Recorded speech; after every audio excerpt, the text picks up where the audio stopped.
স্বাধীনতা, গণতন্ত্র ও নারী শিক্ষা সহ দেশ গঠনে সার্বিক অবদান স্বরূপ সদ্য প্রয়াত সাবেক প্রধানমন্ত্রী ও বিএনপি চেয়ারপারসন বেগম খালেদা জিয়াকে স্বাধীনতা পুরস্কার 2026 দেওয়ার সিদ্ধান্ত নিয়েছে সরকার। বৃহস্পতিবার 5 মার্চ অতিরিক্ত সচিব মোহাম্মদ হুমায়ুন কবিরের সই করা এক প্রজ্ঞাপনে এ তথ্য জানানো হয়। এবার খালেদা জিয়া সহ 20 জনকে রাষ্ট্রের এই সর্বোচ্চ পদক দেওয়া হচ্ছে। বেগম খালেদা জিয়া 1945 সালে ভারতের দিনাজপুরের জলপাইগুড়িতে জন্মগ্রহণ করেন। 1960 সালে শহীদ রাষ্ট্রপতি জিয়াউর রহমানের সঙ্গে বিবাহ বন্ধনে আবদ্ধ হন। বেগম খালেদা জিয়া 2 সন্তানের জননী। বড় ছেলে তারেক রহমান, ছোট ছেলে আরাফাত রহমান কোকো। 1977 সালে স্বামী রাষ্ট্রপতি হওয়ার পর খালেদা জিয়া বাংলাদেশের ফার্স্ট লেডি হিসেবে পরিচিতি পান। 1981 সালে জিয়াউর রহমান হত্যার শিকার হলে খালেদা রাজনীতিতে যোগ দেন এবং বিএনপির নেতৃত্বে আসেন। 1982 সালে বিএনপি সাধারণ সদস্য পদ লাভ করেন।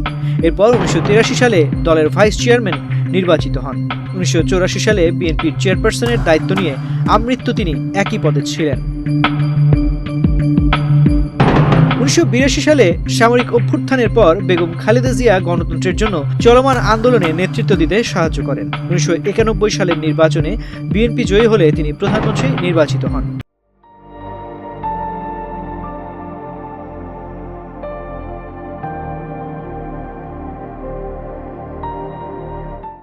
এবং বেগম খালেদা জিয়া দেশের প্রথম নারী প্রধানমন্ত্রী নির্বাচিত হন। 1996 সালের পর 2001 সালে তার দল পুনরায় ক্ষমতায় আসে এবং তিনি 2006 সাল পর্যন্ত প্রধানমন্ত্রী হিসেবে দায়িত্ব পালন করেন। সব মিলিয়ে 3 বারের প্রধানমন্ত্রী ছিলেন খালেদা জিয়া। টানা 41 বছর বিভিন্ন আন্দোলনের সংগ্রামে সামনের সারি থেকে নেতৃত্ব দিয়েছেন বিএনপি চেয়ারপারসন বেগম খালেদা জিয়া। অন্যায়ের সঙ্গে আপোষ না করায় আপোষহীন নেত্রীর উপাধি পান তিনি। 2025 সালের 30 ডিসেম্বর মৃত্যুবরণ করেন। মৃত্যুর পর দেশের বাইরে আমার কোনো ঠিকানা নেই, জীবনে মরণে আমি বাংলাদেশেই থাকতে চাই, এই কথা বেশ আলোচিত ছিল। স্বাধীনতা পুরস্কার 2026-এ আরও যারা মনোনীত হয়েছেন: মুক্তিযুদ্ধে অবদানের জন্য মরণোত্তর মেজর মোহাম্মদ আব্দুল জলিল ও ফৌজদারহাট ক্যাডেট কলেজ। দেশীয় সংস্কৃতিতে বিশেষ অবদানের জন্য মরণোত্তর স্বাধীনতা পুরস্কারের জন্য মনোনীত হয়েছেন বশির আহমেদ, AKM হানিফ। সমাজসেবায় বিশেষ অবদানের জন্য স্বাধীনতা পুরস্কারের 2026-এর জন্য মনোনীত হয়েছেন মরণোত্তর মাহেরিন চৌধুরী, মরণোত্তর ডাক্তার জাফরুল্লাহ চৌধুরী ও মোহাম্মদ সাইদুল হক। এছাড়াও প্রতিষ্ঠান হিসেবে গণস্বাস্থ্য কেন্দ্র ও SOS children's village international in Bangladesh.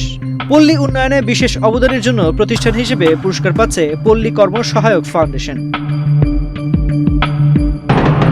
গবেষণা ও প্রশিক্ষণ খাতে বিশেষ অবদান রাখা স্বাধীনতা পুরস্কার 2026-এর জন্য মনোনীত হয়েছে মোহাম্মদ আব্দুল বাকি, PhD, অধ্যাপক ডক্টর M A রহিম, অধ্যাপক ডক্টর সুকোমল বড়ুয়া। পরিবেশ সংরক্ষণে বিশেষ অবদানের জন্য মনোনীত হয়েছেন মুকিত মজুমদার বাবু। এছাড়াও বিজ্ঞান ও প্রযুক্তিতে বিশেষ অবদানের জন্য অধ্যাপক ডক্টর জহুরুল করিম, চিকিৎসাবিদ্যায় ঢাকা মেডিকেল কলেজ হাসপাতাল, সাহিত্যে ডক্টর আশরাফ সিদ্দিকী, ক্রীড়ায় জবিরা রহমান নীলু, জনপ্রশাসনে মরণোত্তর কাজী ফজলুর রহমান। সর্বোচ্চ রাষ্ট্রীয় পুরস্কার হিসেবে স্বাধীনতা দিবস পুরস্কার 1977 সাল থেকে চালু হয়। স্বাধীনতা দিবস পুরস্কার বা স্বাধীনতা পুরস্কার বাংলাদেশ সরকার কর্তৃক প্রদত্ত সর্বোচ্চ বেসামরিক সম্মাননা পদক। 1971 সালের বাংলাদেশের স্বাধীনতা যুদ্ধের বীর শহীদদের স্মরণে 1977 সাল থেকে প্রতি বছর বাংলাদেশের স্বাধীনতা দিবস 26 মার্চ এই পদক প্রদান করা হয়ে আসছে। এই পুরস্কার জাতীয় জীবনে সরকার কর্তৃক নির্ধারিত বিভিন্ন ক্ষেত্রে গৌরবোজ্জ্বল ও কৃতিত্বপূর্ণ অবদানের স্বীকৃতি স্বরূপ বাংলাদেশের নাগরিক এমন ব্যক্তি বা গোষ্ঠীকে প্রদান করা হয়ে থাকে। এছাড়াও ব্যক্তির পাশাপাশি জাতীয় জীবনের নির্দিষ্ট ক্ষেত্রে অনন্য উল্লেখযোগ্য অবদানের জন্য প্রতিষ্ঠানসমূহকেও এই পুরস্কার প্রদান করা হয়। তাজির রহমান, বাংলাদেশ প্রতিদিন।